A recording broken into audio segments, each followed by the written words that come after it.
Hi everyone, welcome to a brand new episode of the Behold podcast on the Genre Equality channel. My name is Hidzir, I'm Isa. and returning once again as a very special guest is Christopher Falk from Dark Matter Theatrics. Introduce yourself, Chris. Hi guys, you've heard me here on before. This is Christopher, and I'm from Dark Matter Theatrics, one third of that particular group. Very nice. Chris has been a regular guest on Behold and on Genre Equality as well. Specifically on Behold, I think like whenever there is something theater related, we kind of get Chris on as our like expert panelist, I guess. I'm very flattered. Expert, I am trying. Well, certainly more expert than the rest of us who have minimal experience in the world of theatre, despite being fans of it. You are like, busy at work in the world of theatre, so you probably know more about what you're talking about. I hope so. And as you can see from the title, we'll be talking, our main topic this week is about the Broadway musical Hamilton. Yes, that's right. If you are not aware, and you must have been living under a rock if you don't know what Hamilton is, Hamilton, an American musical, or better known simply as Hamilton, is basically a hip hop musical with music lyrics written by Lin-Manuel Miranda. It tells the story of America's founding father, Alexander Hamilton, the broke son of a whore, as the musical calls him. It is based on a 2004 biography, Alexander Hamilton, by Ron Chernow. And as I mentioned, it draws heavily from hip hop, R&B, pop, soul, instead of the usual traditional show tunes that you might find in musical theater. Another way that is revolutionary is also that it casts primarily non-white actors as the founding fathers and other historical figures. There are Latino actors or Latinx actors, primarily black actors.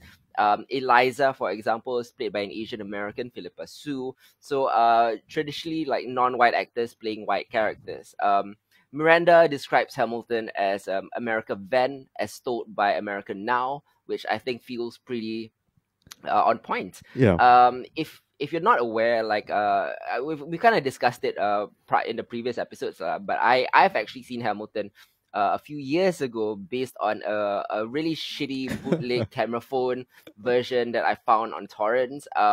So this is a way for me to watch it in all its glory, like in official form. It's now streaming on Disney Plus, which is a great thing, because as much as we all love musical theater and Broadway, it has for so long been the providence of rich New Yorkers, people of means who can watch these things. And I think Hamilton, specifically Hamilton, of all of the other Broadway musicals, deserves to be watched by a wider audience, especially for those of a lower economic income who can't afford to spend thousands of dollars to fly to New York, such as us, thousands of dollars just to buy tickets, Yeah. And it's fantastic that we finally get to watch it on Disney Plus. And considering that I have seen Hamilton before, obviously in a very diminished capacity, I will add my thoughts later. But let's begin with Chris first. I think this is kind of your first introduction to watching Hamilton the musical. What did you think about it, Chris? I think it was a very prominent piece with regards to its music choice and music style. Musicals have always been defined by a lot, not just by the story, because sometimes the story is secondary, but really by its musical choices.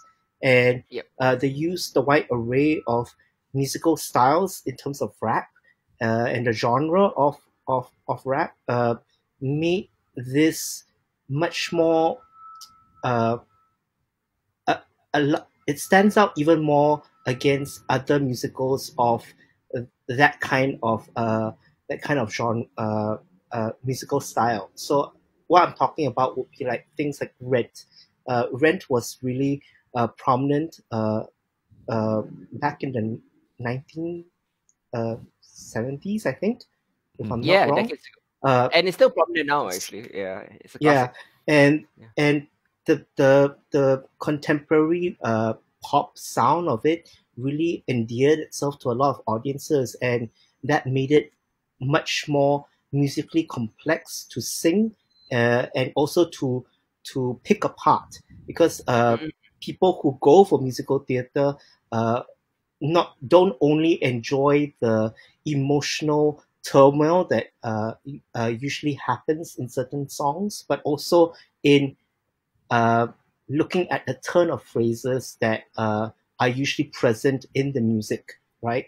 So with something like rap being the forefront musical element, there's so much to unpack, so much to re-listen to, and it's no wonder why it became so popular that even high schools around the US were those who were privileged enough to go watch it were singing it and learning the rap.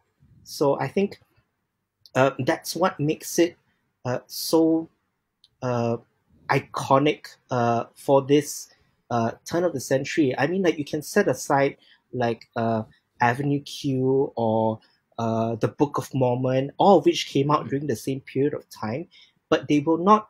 To me, they do not resonate as much or do not have as much an impact because the musical styles were still very popish, as compared to Hamilton. So that to me uh, really carved itself a kind of niche, it filled a void. Basically, it filled a void that was not present in musical theatre for a very long time. Yes, 100% agree with that assessment. How about you, Isa? What do you think about Hamilton as a musical? Okay, so 2015, like when Moment Hamilton came out, right? Like, it's all we heard about from kind of the musical theater scene for a while, right? Like the amount of hype that surrounded it, how good it was, the fact that you had to wait months and months just to get a ticket, and Yep. exorbitant amount of money that the tickets cost itself. So I, based upon Hadi's recommendation, actually went to check out just the The music, soundtrack. and not The the soundtrack, acting. Yeah, yeah. the soundtrack itself, which was on Spotify at the time. And I spent a good amount of time just listening through all of that. So it was quite I was quite excited to kind of see the it in its entirety. This, I mean, not on stage, but in its visual representation as is presented on Disney Plus. Mm-hmm. Um, it's good, right? And I enjoyed large swaths of it. I feel the songs are pretty amazing. I have to say, like a lot of the tunes were stuck in my head for days at a time. After streaming it off of Disney Plus. Um, but at the same time, there were parts of me that were just like, wow. It's been a couple of years, right? And maybe the impact of that has kind of like lessened. But I think given the context that we're living in right now, I'm not sure if that it necessarily lives up to the hype, right? Or it doesn't actually. It seemed like so promising as someone who never got to see it, right? And I was excited to be able to do so in some point in the future, maybe fingers crossed. But now having seen it, it's a good musical, but I'm I have other more complex feelings after watching it itself, which I am guessing we're going to get into in a short while. Oh yes, 100% definitely. This musical, if you are unaware, was shot in the June of 2016 at the Richard Rogers Theatre in New York. This was just weeks before Miranda and most of the original cast made way for new actors and interpreters to kind of take their place. But prior to that, it had won Tonys, Grammys, the Pulitzer Prize for drama. So clearly very culturally hailed. Behold is a podcast that usually talks about things that are underseen. So why is something so beloved being reviewed on Behold? Well, because a lot of people don't get to see Hamilton. They've heard Yeah, of exactly. it. They've maybe checked a couple of songs out on Spotify. They've seen David Diggs and Leslie Odom Jr. and Lin-Manuel Miranda perform at the White House, but to see the actual thing come to fruition in visual form, as you said, Isa, this is the first time it's come out lah. So Yep. obviously we weren't there to watch it in the theater, to experience it live. But this is the next best thing to a front row seat. Mm-hmm. In terms of how it was filmed. I think it was edited through three different it was filmed 3 times, 2 times with an audience, 1 time without an audience, which allowed a cameraman to go up on stage to film some close-ups and things like that. From Chris's point of view, how does the film version, what do you think about the film version? Does it add or detract from the theatrical experience, you think? I would have to say it detracts, mainly because we are seeing what the camera wants us to see.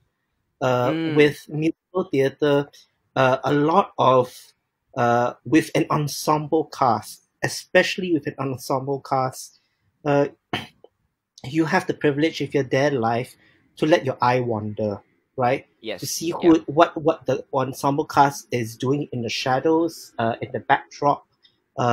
Sometimes when I'm watching a musical live, I don't want to look at the main actors. I want to look at what everybody else is doing. And that to me is, because of the camera work, it forces you to train your eye on the main character. There's nothing wrong with that, but it does rob, for me, some of the liveness of it. I think I do have to add about watching this show, because when I was in New York, I think this was like 3 years back, I tried to get in. Okay. I did the lottery for the tickets, okay, which I didn't win. And then I stood outside to go and see whether I could get like standing tickets. All of it, no go. Like, it is impossible to get a ticket to that show. And this was just like 3 years back. So yeah, I mean, it's obviously super tough to get in. What about you, Isa? What do you think about the film version of this? I think, well, we just recently reviewed something that would also have been, oh no, the name just slipped my mind, but yeah, the dance film. Pina. Yeah, Pina, right? Which also would have restricted the audience to being away from the stage, right? And we were talking about how having the cameraman on stage and all that kind of movement and the close up brings a different kind of dimension to that. Obviously, Hamilton here is not in a 3D format, which we didn't get to see in the first place for Pina. But I do feel like it presents something that's very different. I do agree with Chris that at the same time, like, there is definitely a kind of difference. I feel like whenever the camera is on stage, there's a different kind of energy that's involved, right? Like, the stage actors aren't drawing from the energy of the crowd anymore, and they are clearly kind of playing to the camera, right? Which is something that interrupts what people would want to imagine the theater experience is. But at the same time, it solves a very fundamental problem of distance in theater, right? The fact that a lot of the time, if you're not getting front row seats, right, you're missing out on a lot because there's only so much that you can focus on at a given point in time. So it's kind of a toss up between, being able to be in that place and experience it from an audience point of view, which for, I mean, large parts of Hamilton film does portray it from that point of view or from that kind of like angle. But whenever we are on stage, right, it's a toss up between like the fact that if I was in the theater to watch this, I probably wouldn't be able to enjoy the action up close like that, or like the little details. Sometimes it's hard to see exactly the kind of emotion that actors are trying to pull off. It gives a bit more detail to that, as opposed to me being at a theater and like it's all happening on stage and I can't necessarily focus in on one thing, or I want to focus in on one thing and therefore leave it out. So it's I think they did a good job of it, all in all, right? Like, it's a good balance between trying to evoke the whole feeling of being in the theater together with the audience, but at the same time, like, giving you enough of a different point of view so that you don't get bored, I think. And the additional focus on certain points of view, while you don't get the full picture, it does add a bit of depth, I think, to the scenes that they tried to do that with. Yeah, it does provide, in my opinion, a different bit of a contour than a live Mm. performance. Obviously, I've been reading some interviews with a lot of the primary cast actors who said that whenever the close-ups were there, they toned it down lah, because camera acting and theater acting is obviously different monsters. Yeah. So they muted a lot of their expressions. They were acting for more cinema or for TV lah. They were Mm, a bit more nuanced facially with that. So I mean, they're professional actors. They know how to do both, Yeah. as we've seen, and I think they did it very well. Musically, I want to kind of get into the, the.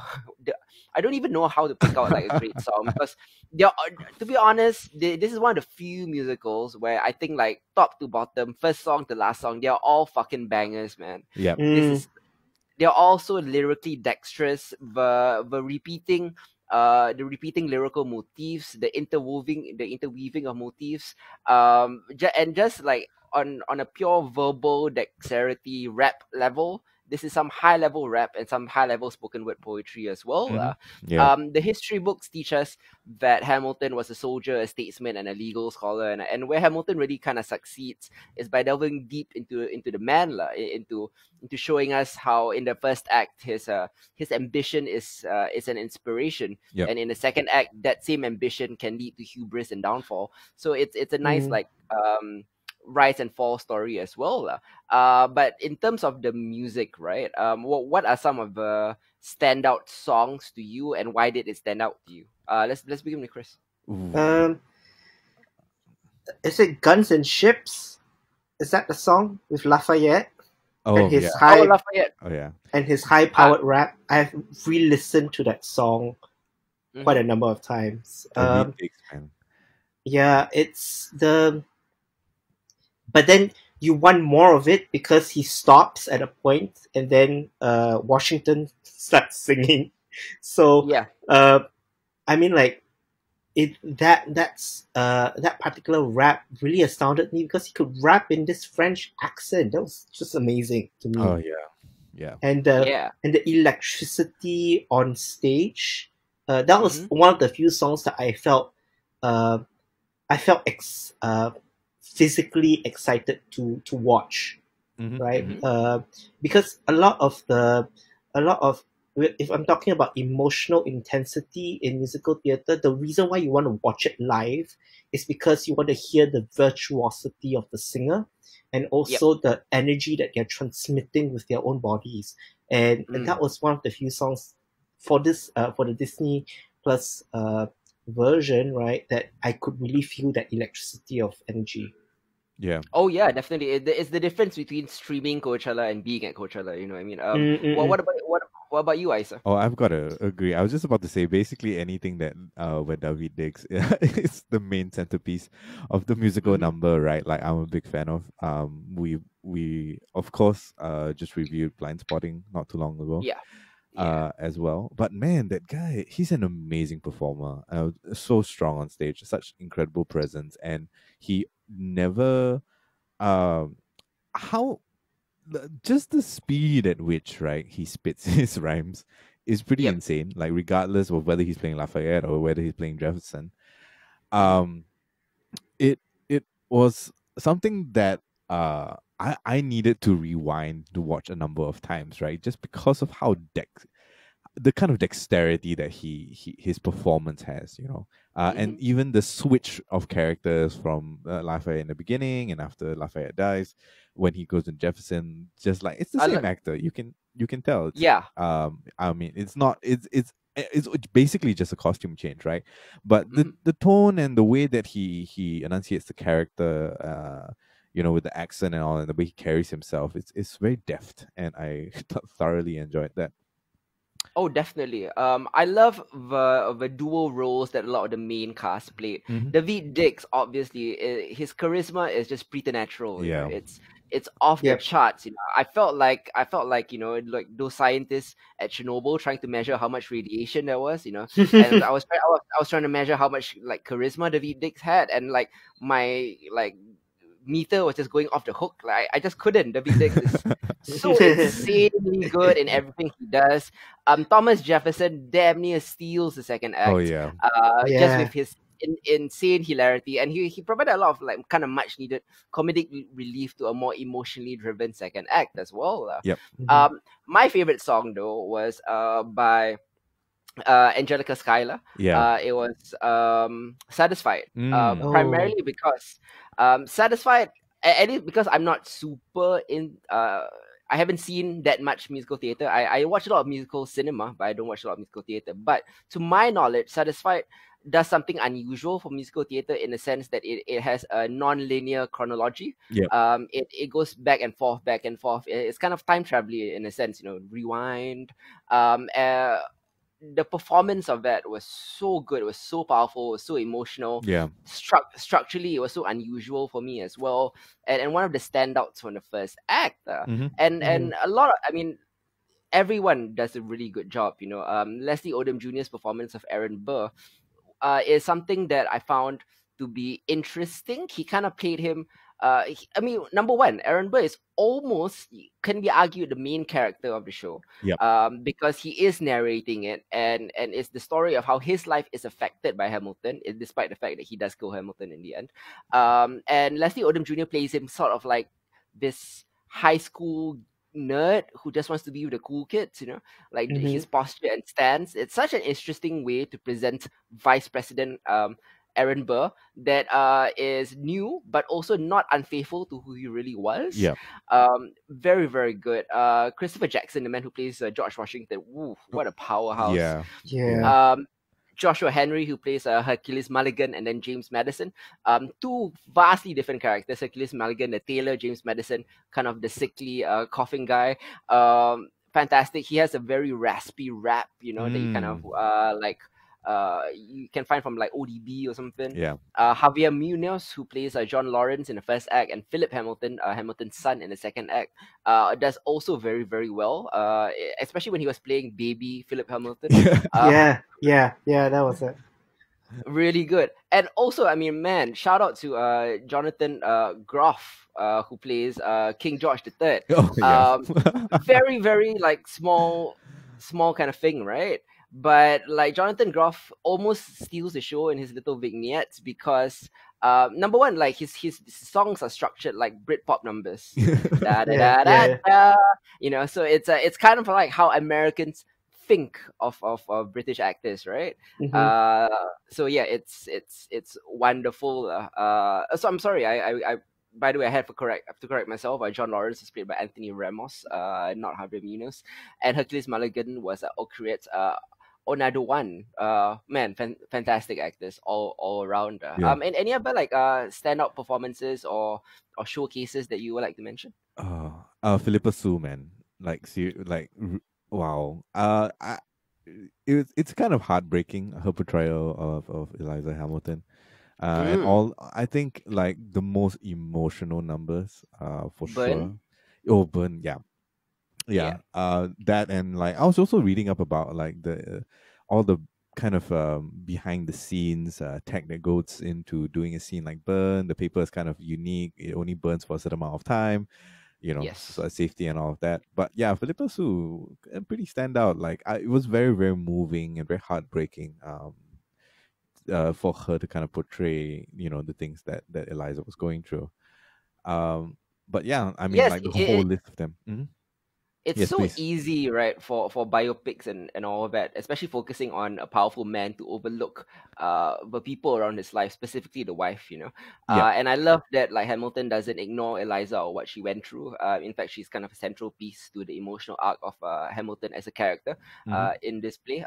Let's go back to Chris. Chris, I remember that you posted something about Jonathan Groff's spit. Would you like to talk about that? It was an article about the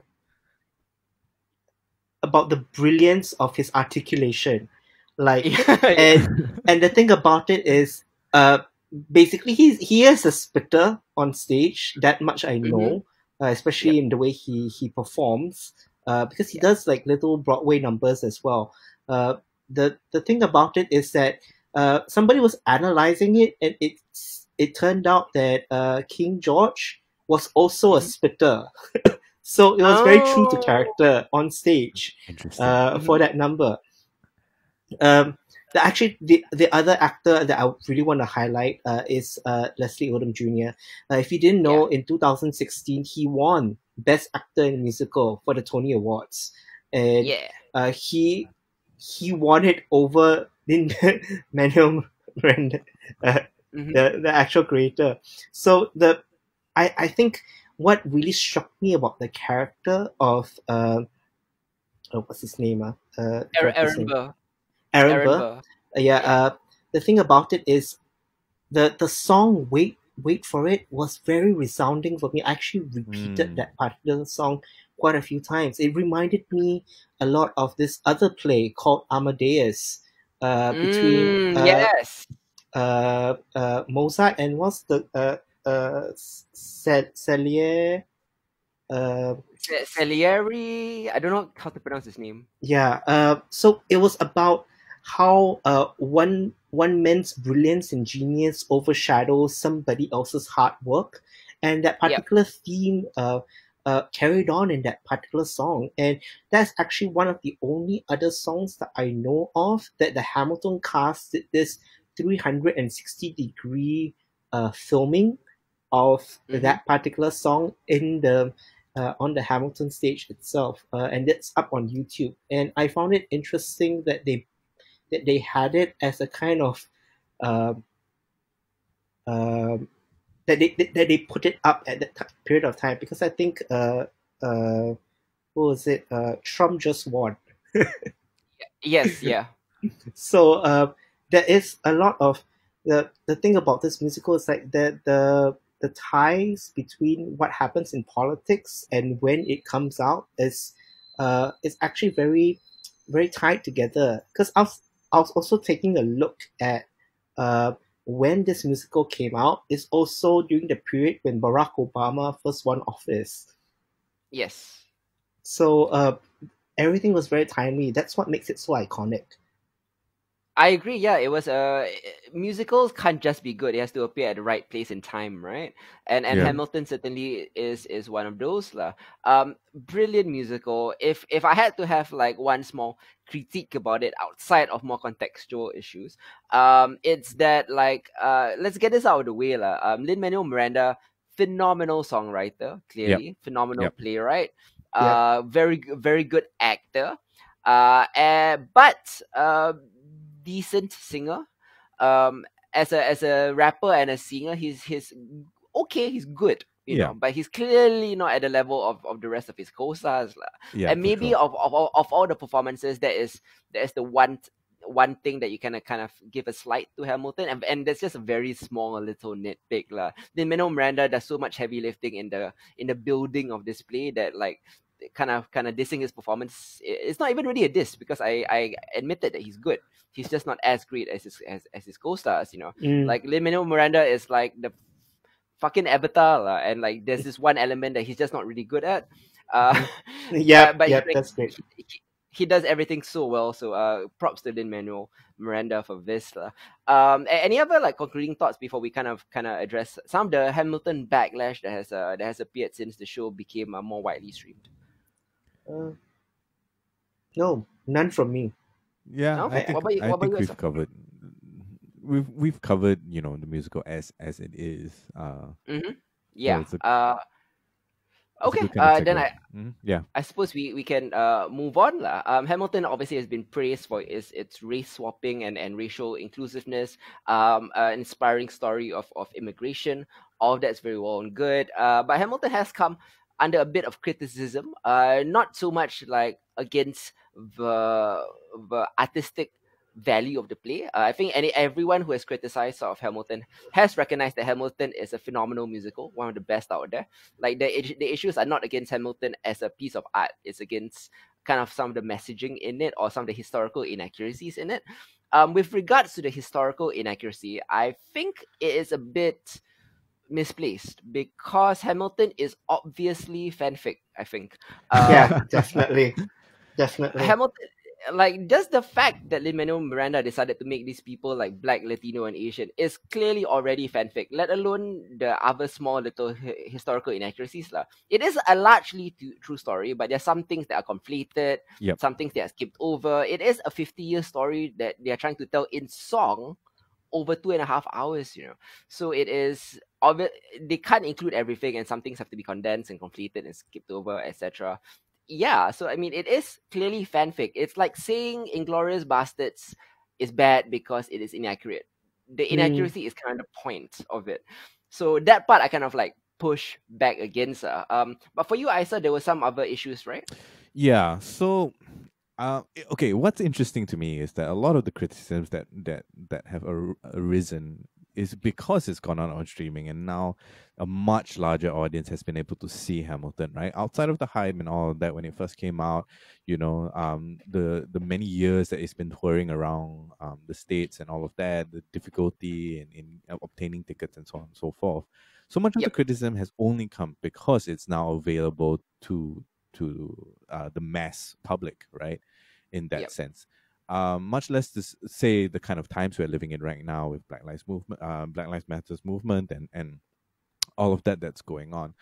I understand where you're coming from when we say that it is a form of fan fiction, right? Like it is incredibly difficult to squeeze what Lin Manuel Miranda managed to squeeze into in 2.5 hours. And he himself said, like, the moment I think people started talking about it on Twitter, like he came and said, yeah, all criticisms are fair. I believe I tried my best. Everything is fair game, right? And I agree to a large extent, like as a creator, that it really is only that much that he can do. My question is that why is it it's only now that these criticisms are there, right, or have surfaced, right? Is there something so different about the fact that the people who had Hamilton available to them to watch, right, the kind of demographic that appeals to the kind of demographic that can afford to consume that when it came out, right? What is so vastly different about that and something like a streaming platform like Disney Plus, which is of course way more affordable and way more available. So as far as everything goes, like I feel right now with Hamilton coming to streaming and what the world is like today, what America is like today, it's I finished it and going like, wow, that was really good, but it left me wanting more, right? Like there were so many things that I feel, despite how powerful in and of itself the musical already is, right? With the race swapping and with the way that it's portrayed, and trying to kind of like demystify, the flaws and the linchpins of these founding fathers. As powerful as those things are, like in today's context, it needs to be more, you know. Just because they never kind of address like it. All of everyone on stage, right? All the characters that are portraying slave owners, right?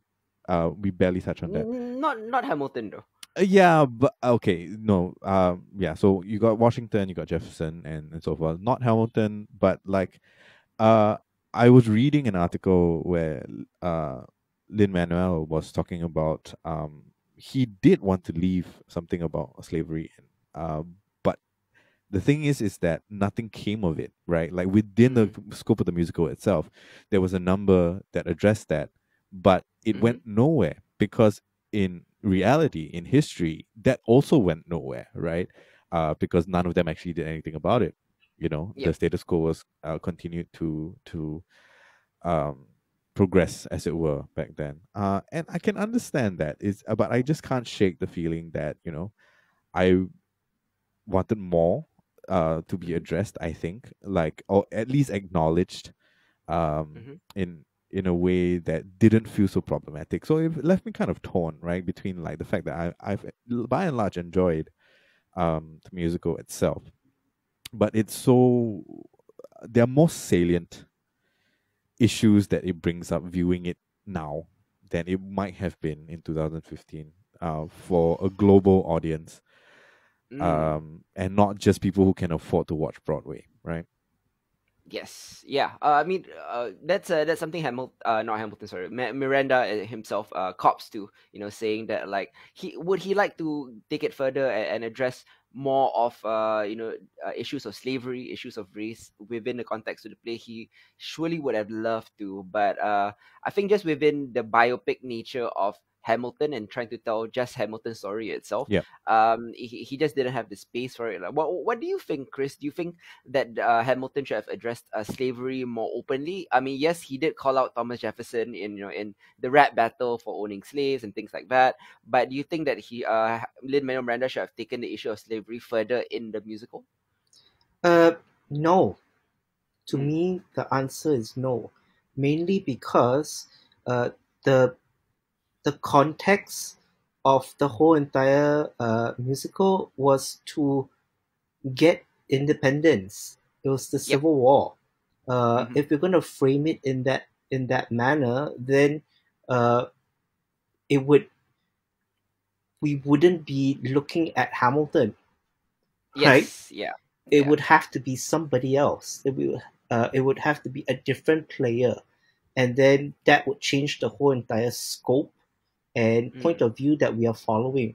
Um, I just want to draw a comparison between uh, what Hamilton is as a genre. I mean, like, if we are, whenever a stage play comes up and we are looking at people of authority, right? Yep.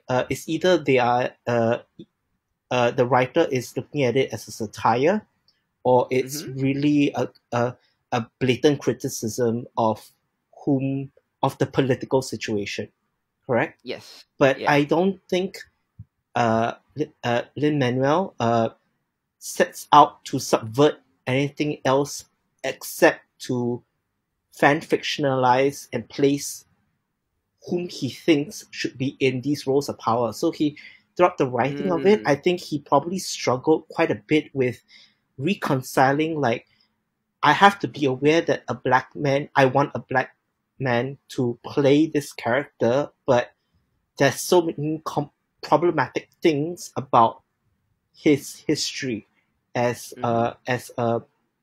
a real life person in Mhm. history, and because of that, there are just things that you have to cut out, because if you put those in, you further problematize things, and Mm-hmm. then you will Yes. not be Yeah. able to close off the musical or settle it. So that's why I found it very smart of him Mhm. to use Eliza as the way to close the Mhm. whole entire musical, because once Hamilton died, I didn't want to hear from him. The Yes. whole entire musical was uh, to uh, to serve as a vehicle for his story. Yes, to talk about the America's independence, but we do have to look outside of it in order to get an objective view. Because if not, everything will be colored with a certain kind of prejudice. Uh, Mm. I just want to draw a comparison between this particular musical and another musical about the civil rights movement, which is Hairspray, right? Yeah. Mm-hmm. So Hairspray has black characters and white characters, and they have equal say in the narrative, right? Mm. But the thing about what makes Hairspray also very problematic is that the white girl is the savior of the day, Mhm. right? Of course. Yep. Yeah. Right? Uh, Yep. if we want to, if Hamilton is also trying to tackle that race problem, Mhm. something as simple as putting a black man to play a white character is uh, something that you have to overcome or Mhm. remediate with something else, and that's why I find it so ingenious of for Lin Mm. Manuel to use rap, right? Mhm. Because then you take the words out of white men's mouths and you Yep. put the words you want them to say. Exactly. I think what Manuel was trying to do was trying to say that Hamilton and the founding fathers were imperfect. Specifically with Hamilton, it was a very kind of warts and all biopic of him. Like it showed all his greatness and it showed all his flaws. Um, that was good. But what he was really trying to say was that look at this black and brown people fighting for independence. Maybe black and brown people should be fighting for independence, fighting for against oppression in the same way that these white people did against these British people. Mhm. I think that was inherent in kind of, I mean, kind of baked into the subversion of the race swapping. Um, I thought it was a brilliant musical. Yeah, there was some historical inaccuracies, but I felt like it can really be overlooked. I mean, a couple of things, like number one, like right at the end when Hamilton dies in a pistol duel with Aaron Burr, which is insane to think about that, that duels were happening back then. But Yeah. in reality, Hamilton actually did take his shot. Hamilton shot at Burr, he missed, he hit a tree. But as a thematic parallel, after spending the whole musical saying that he's not going to throw away his shot, Hamilton dying by throwing away his shot is such a better ending. Yeah. And I get why he did that, and plus it also offers the parallel with how his son died. Mhm. I thought it was just like a better ending. Yes, the race between Thomas Jefferson and Aaron Burr didn't come down into a tie where Hamilton broke it. Hamilton, yes, he did endorse Thomas Jefferson, but it wasn't. He was at that point not influential enough to influence the race. So there were small things here and there that were inaccurate, but I felt like the inaccuracies were creative liberties that fed into a better story. So and when I'm watching a story, specifically a fanfic story like this, I want it to be the best story it can be, Yeah. and I'm okay with the liberties being taken, lah. And there were small liberties too, because by and large, most of the historical things were very true. With regards to slavery, it is an important issue, but this wasn't the Civil War. This was the Revolutionary War. There was at that point there was nothing they could have done about slavery if they wanted to. He addressed it here. There were some characters like John Lawrence and all of that who were abolitionists and real abolitionists in the sense that they were trying to free black people. Mhm. In real life, Hamilton was kind of I don't know what the term is, like a do nothing abolitionist. Like he was an abolitionist on paper, saying that slaves should be freed, etc. But he never actually did anything. But he was part of a particular generation where he couldn't have done anything really about it. It wasn't until 100 years later, Lincoln, the Civil War happened, then something concrete could have been done, lah. But yeah, I totally agree with both the critiques and the defense of it. But I think overall, like Hamilton as just a piece of art is a really remarkable thing that a lot of people should watch, because I know a lot of people are not super into musicals, Mhm. and I get it, but this is a different kind of musical. This isn't like La La Land. This Yeah. is an important, special, transcendent musical. No diss to La La Land. I love La La Land, but I'm just saying like this is better.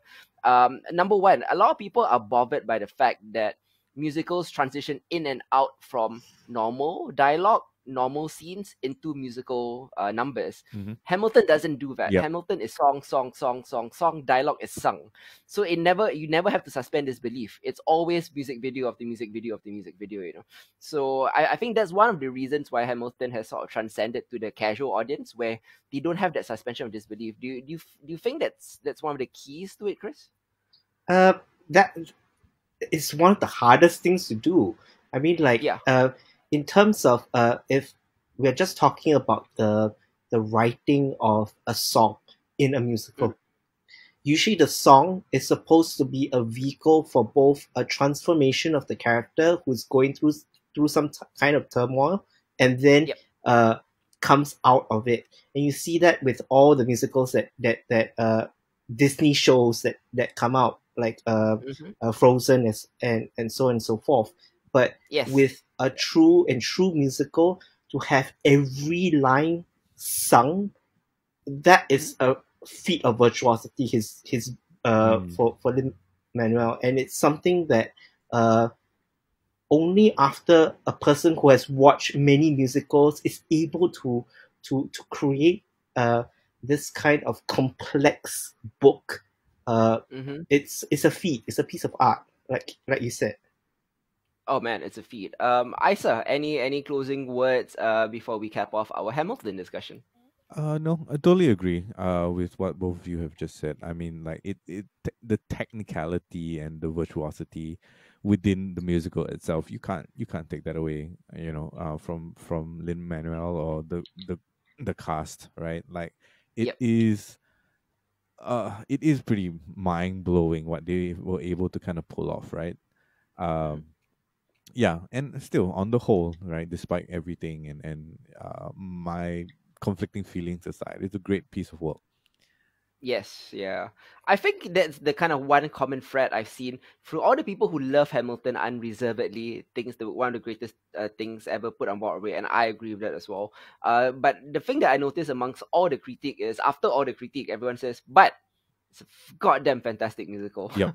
And I feel at the end of the day, it's a goddamn fantastic musical, and you should 100% watch this if you haven't. Even if you're not a musical theater person, even if you're not a musical person, I think this has the capability to transcend any sort of genre biases you may have. And anyways, thanks so much, Chris, for coming on our Hamilton discussion. Thank you. I had a lot of fun. Brilliant. You can find Chris on Dark Matter Theatrics. Just search for Dark Matter Theatrics on Facebook. Whenever COVID-19 wraps up, they'll probably be up and going once again. Wonderful. Thanks again, Chris. Thanks, Chris. Thank you. Thank you so much. Bye. All right. Goodbye. And that was our Hamilton discussion. Do watch it on Disney Plus. It's available right now. Once again, thank you so much to our quote-unquote theater expert for coming on to become as one of our panelists to talk about a musical theater experience, much like Hamilton. Moving on, we'll to our regularly scheduled programming. This is the part of Behold where I recommend something to Isa and Isa recommends something to me, something that we haven't seen, heard, or read yet. For this week, we'll be talking about a Hulu cringe comedy, heavy emphasis on Oh cringe, man. called PEN15. It is spelled like penis, PEN15, PEN15.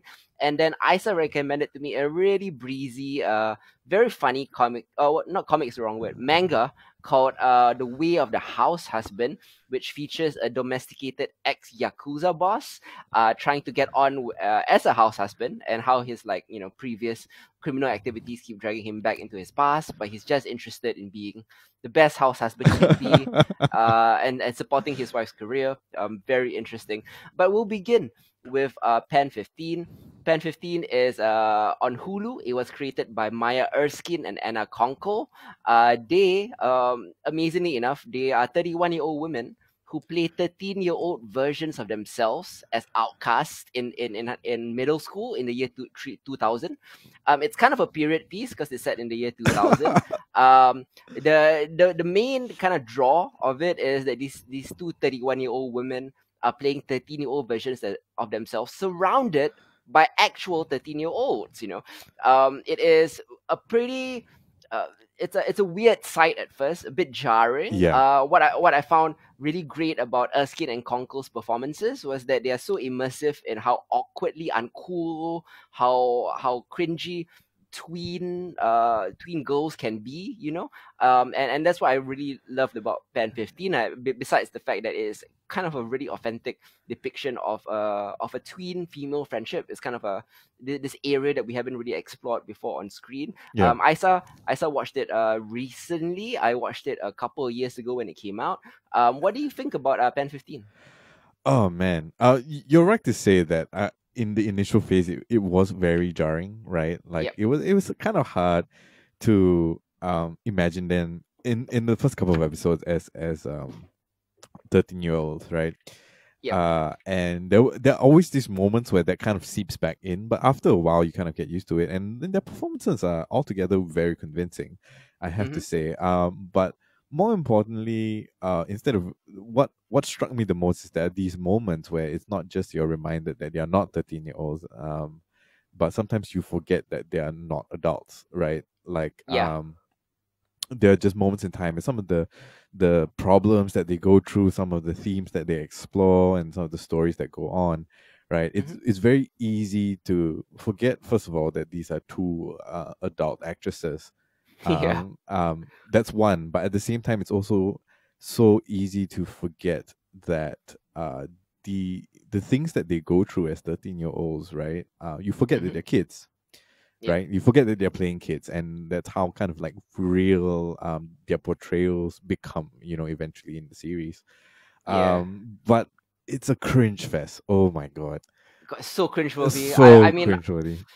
I loved it after. I mean, it took a while. Like I kind of wanted to stop the first time I watched it, but then the cringe, I kind of got hooked onto it. Like I wanted to see how much more awkward they can be. Just and the thing is, I've recommended Pen 15 to so many of my female friends, and then they loved it, but they stopped watching in the middle because they felt that it was too real. Like this Mm. was too honest a portrayal of adolescent tweens, Yeah. to the point where they just saw so much of themselves in it that they can't keep watching because everybody went through these phase where they were so uncool, they were so awkward, they were so cringeworthy themselves. Like they Yeah. said dumb things, they did dumb things.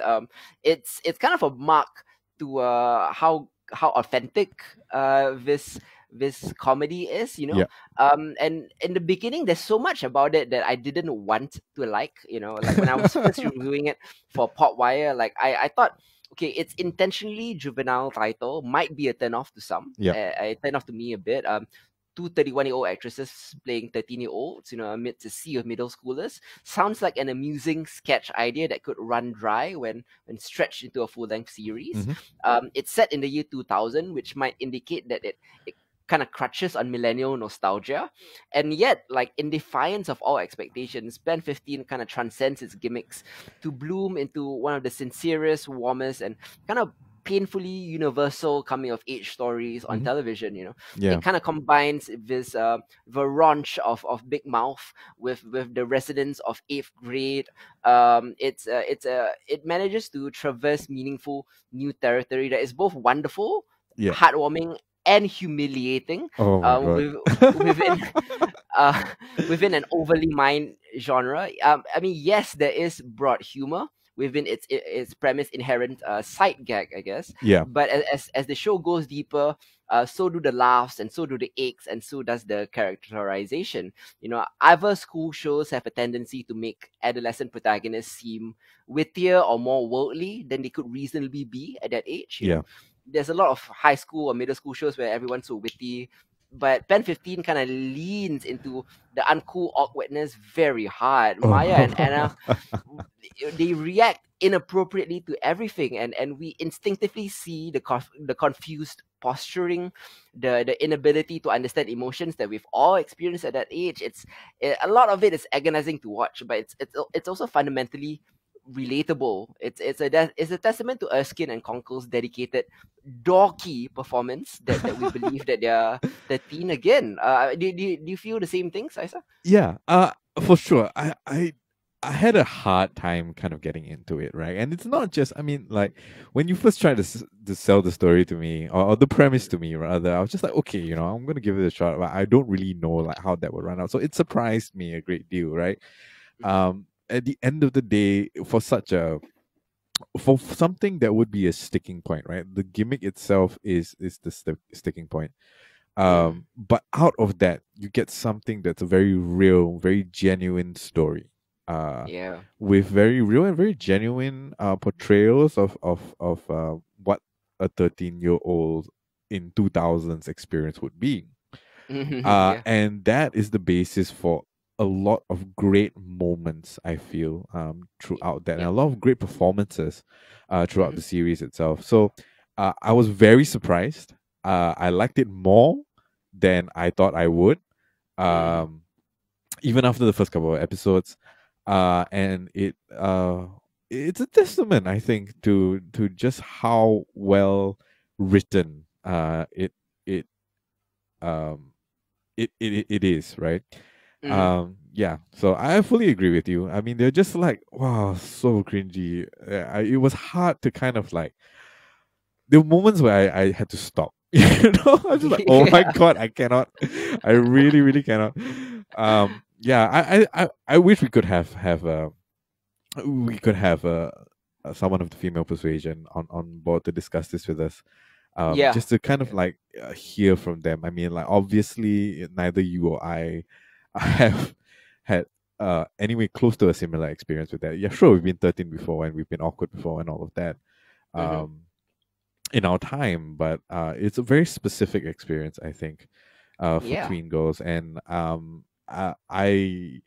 wow, it must be hard, man. Like it was tough growing up as a boy, but this is like shit. Oh, definitely, I mean, there is something surreal about watching Maya and Anna at first, but the physicality is so immersive that they kind of convince you that they're the kids they're supposed to be sometimes.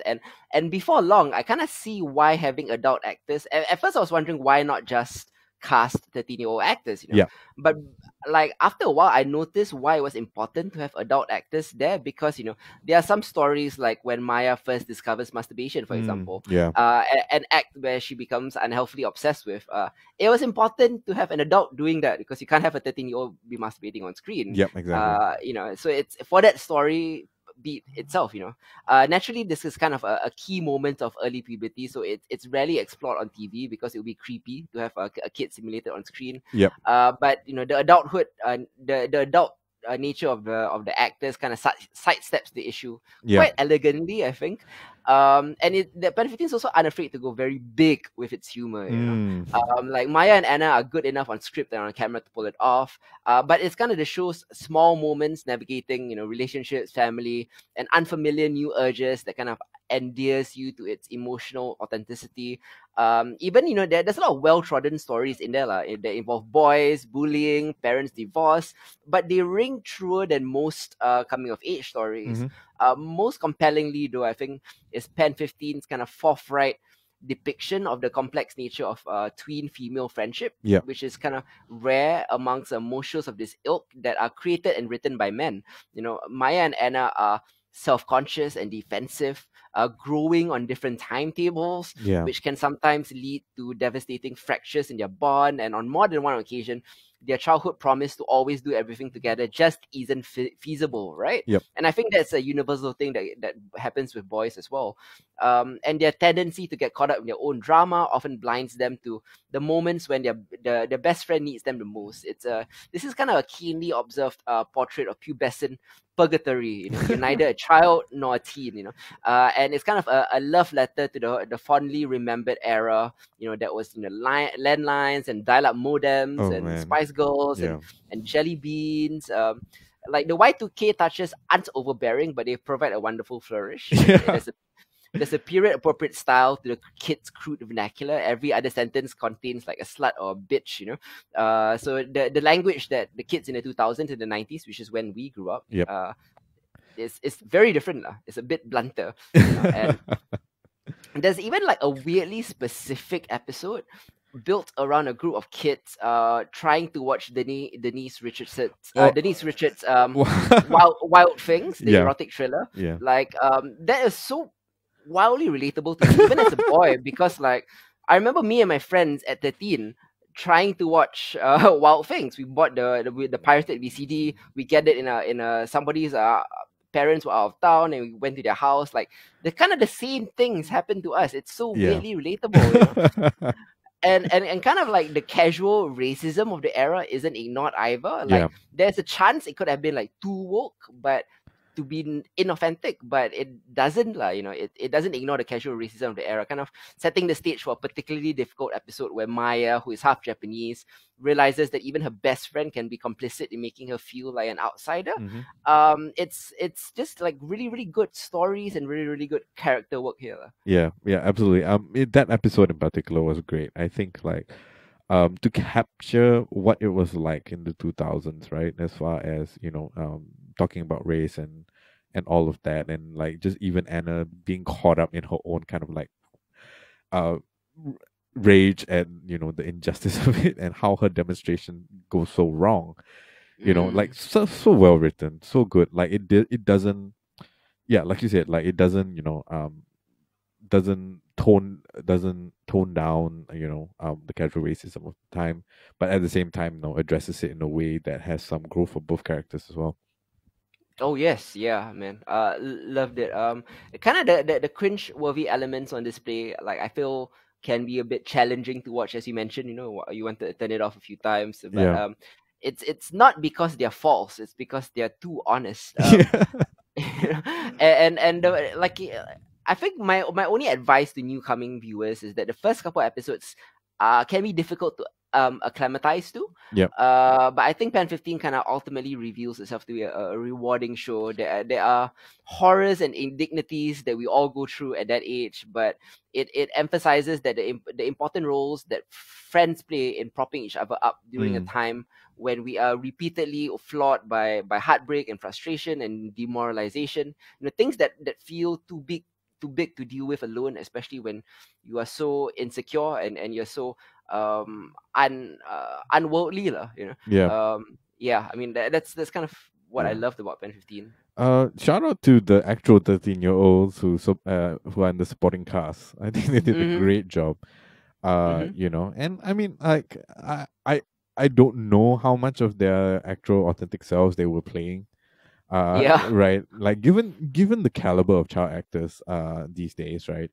Mm-hmm. It's hard to say, but just they definitely did contribute to the whole thing feeling very real, and they do allow you to believe that Maya and Anna are 13-year-olds as well, just because of how natural it seems. Mm-hmm. And that was something that I was kind of worried about at the beginning, that that might be something that's very telling and therefore very like it breaks the illusion. Oh But yes, at yeah. no point in time did I feel like it was the supporting cast that did that.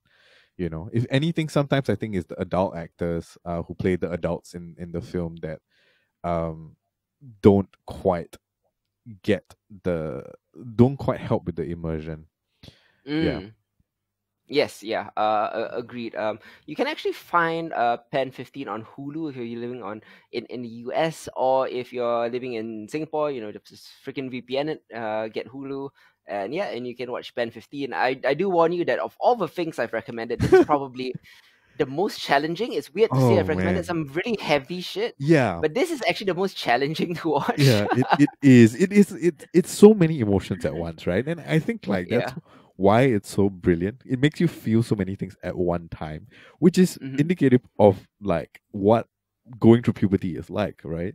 Like there's a lot of Mm-hmm. confusion, there's a lot of cringiness, a lot of awkwardness, there's a lot of like very I mean, like ultimately, if we've all grown past that stage, right? And when we look back, it seems like such small things, but Yep. the series being able to remind you about that, right? And how Yes. like how important those things seemed at that point in time, right? Mm-hmm. As trivial as they seem right now, like it's a snapshot of what puberty feels like, right? And for Mm-hmm. a series like this to be able to get us to feel those things again, it's great. Mm-hmm. Yeah, highly Man, recommend it. that there's something about setting it in the year 2000 that makes it more relatable to guys and girls of our age, because we grew up in that era, and everything about it seems quite specific. Yeah. Sometimes I watch like Stranger Things and things set in the 80s, or that I don't know whether this is real, whether this is authentic 80s or whether it's just our idea of what the 80s are. Uh-huh. But I can guarantee you that this is what the 2000s were like. Yeah. Yeah. Oh man, I think a lot of the internet stuff that they portrayed as well, I was just like, oh my god, like that's yeah, I get that. I was there. I felt that. I did that. 100%, Yeah. man.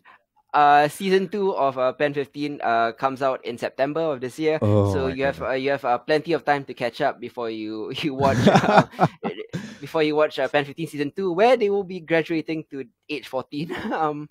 Will be more cringeworthy stuff happening, but like that's what I loved about the show. Anyway, moving on, we're gonna be talking about a really really funny manga called Gokushufudou, The Way of the House Husband. It is would you like to give a bit of a breakdown on its premise? Yeah, so the way of the house husband is a Japanese manga series that is written and illustrated by Kosuke Ono. And it will also be adapted into it was supposed to be adapted into a live action television drama sometime this year. Mm, No news as to whether they're following through with that. But COVID, essentially the premise is that Tatsu is a infamous and feared ex-Yakuza, and he was called the Immortal Dragon during his time, and he's famous for taking out a lot of the heads of his competition Mm-hmm. while he was at the peak of his Yakuza career. And he retires from that lifestyle and a life of crime to become a house husband in order to support Miku, who is a career woman and a designer, right? It's a highly episodic series, and basically just basically just premised upon the fact that he's trying to get away from a life that he has always known, right, and trying to become like the best house husband that he can be while following the same kind of principled understanding of life that he's always had as a Yakuza, right? Yeah. And a lot of it surrounds his very kind of banal domestic work, and every once in a while, well, not every once in a while, like very often, his intimidating personality and the way he looks, coupled together with people from both friends and enemies from his past life, kind of like intrude upon that space to hilarious effect. And all in all, so there's what are we at now? There are 54 chapters right now. It's very, very breezy, very quick read. Anything in particular stand out to you, Hits? Well, number one, I like that it's a breezy, quick read. 54 sounds like a lot, but it's not. Each issue probably takes you about 5 minutes to read at max. Yep. And it's great if you're on a bus waiting for a bus. For travel, it's great for travel. And number two, I knew it was going to be a gag manga, like specifically focusing on the banalities of house husband life or domesticated life, lah. I just didn't realize that it will be so heavily reliant on the gag. Yeah. A gag manga is kind of only as good as the gag, and this gag is exceptionally good. It can be used in multiple situations and multiple scenarios. Yeah. It can the way of the house husband takes this one joke and tells it over and over and over and over again in various ways, and they remain funny. It blows my mind because it flies against every comedic principle there is. You're supposed to tell new jokes, and the way of the house husband tells the same jokes in different varieties, and they work all the time. Yeah. It reached a point, I think, like midway, around 20 or so chapters. I was just like, okay, they're definitely going to start running out of ways to do it, right? Yep. But they consistently deliver, and they deliver on things, right, you would never expect. Right. And I think that's just kind of the strength of this. I'm really curious to see how far it can go, and that's kind of the reason I've just been keeping up. But just as a sort of like small escapist, kind of like laugh out loud thing in a day whenever it kind of updates, right? It's just a great it's great, and I don't know if we can call it inventive, right? Because it is just that one gag. But it continuously surprises me, Yes, Yeah. Any specific kind of like moments or chapters that you think people should kind of look out for that were your favorite? like a lot of it is basically kind of surrounding it. The creator likes to do this thing where he likes to draw the main character, the immortal dragon, in this badass Yakuza poses with the tattoo at the back. But then he's doing, cooking or cleaning, or he's taking classes, Yeah. And it always cracks me up by how badass seriously he takes it. But then the task at hand is usually so mundane, Yeah. and I keep looking forward to the next volume of vignette or slice of life kind of thing that's happening with him, and I keep expecting over and over again. I guess because I've been trained in this modern serialized comic story TV series kind of structure way, that I keep thinking that there will be arcs happening, and I keep being pleasantly surprised that there aren't. I keep thinking like, probably like the ex-Yakuza people that I was with are going to kidnap the wife, and then it's going to be a whole thing, and like it's refreshing that they kind of stay away from that. Yeah. To be true to what it is, a gag manga, and a gag manga only. Yeah. I thought that it would have more heft and story to it. I legitimately did, right? Like, there's so many ways to kind of run that, and maybe in the future it might. But as for now, I'm really kind of enjoying it, right? Like, it's just anywhere from, he does grocery shopping, he does yoga, which the yoga one is actually one of my favorite. Oh yeah, I remember that. Yep. And it's so surprising, like, just over time, like, despite the way that he looks and just his general disposition, he forms some very real relationships with the people around him, especially like the other housewives that he goes to cooking class with, or like, that he goes shopping with, or his neighbors. and they all slowly come to accept him for who he is, and they kind of realize that sure, in his past life he might be ended up with shady business, but who he is right now, right, is someone that they can depend upon, and someone they can go to for advice or for help, which is very heartwarming, I think, for something of a of a really kind of one trick pony that just keeps surprising me.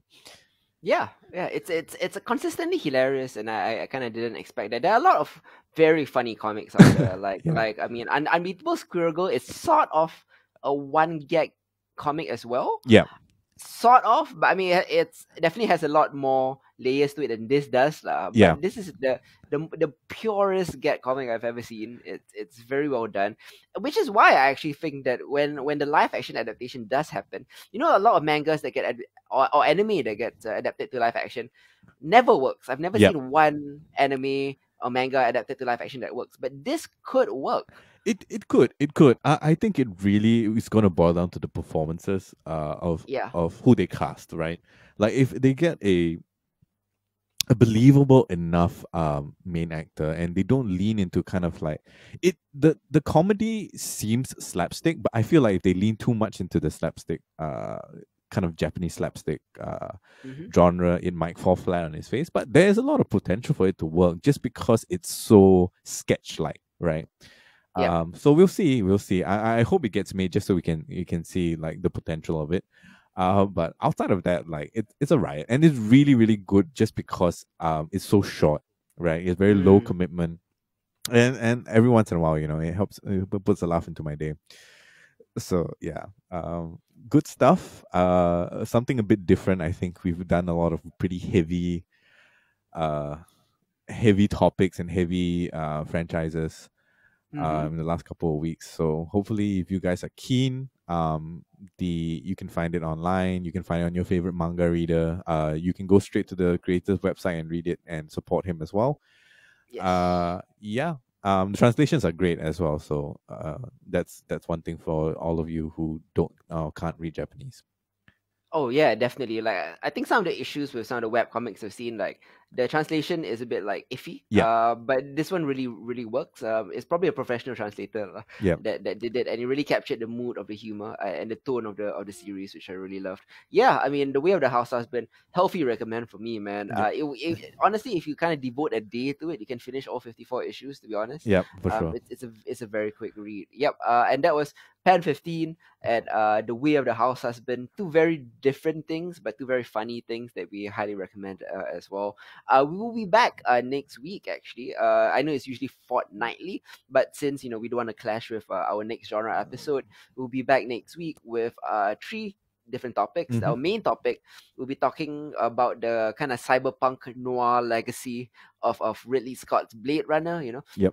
From its roots in Philip K. Dick to the synth Vangelis score, which has become iconic, to Denis Villeneuve's amazing sequel 2049, to the million different director's cuts there are and which you should watch. So I'm excited to talk about that as well. Yep.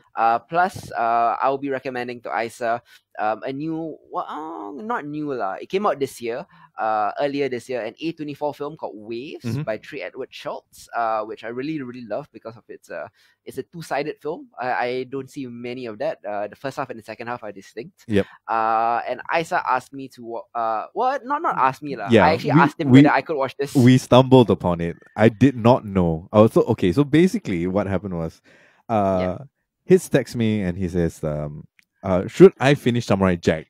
And I took a moment because I had always assumed that given the fact that we very recently recommended Primal, right? Yep. Which is also by Glenn. Oh man. Gennady Tartovsky. Yes. Thank you. Yeah. Right. So I had assumed that, Samurai Jack was something that we've all kind of like done. But it turns out that you haven't seen the entirety of it. So that turns out to be my easy way out of not actually having to recommend stuff. So he's kind of recommended it to himself. So we'll be talking about all 4 original seasons, and as well as the 5th season that came out in 2017. So I'm looking forward to that as well. I'm gonna go rewatch everything just because it's such a great show. The thing is, right, like I had seen Samurai Jack because, when I was a lot younger, 10 years ago, like, on Saturday afternoons, I would flip by Cartoon Network. Yep. And I would come across random episodes of Samurai Jack. And then I will watch, I've seen maybe like 5, 6, 7, a handful of them. But I didn't watch them in order. So I was afraid that I was going to miss something if I just jumped into season 5. Right. So I realized after watching all of it that I could have just jumped into season 5. Because the original show was fairly episodic and it didn't end. All I needed to do was watch the premiere. Yeah. And then I can jump into season 5. Yeah, that is largely true. We'll probably talk more about like the structuring of the first 4 seasons and like how that kind of plays out in season 5 as well, because it's fascinating. The storytelling structure that they decided to take in season 5 just to kind of wrap everything up. Oh yeah, definitely. And plus, catering to the matured fan base that has grown up. Yeah, sure. Brilliant stuff. Can't wait. We'll be back next week with 3 incredible titles. Till then, this has been Hidzir. This is Isa. Goodbye, guys. Ciao.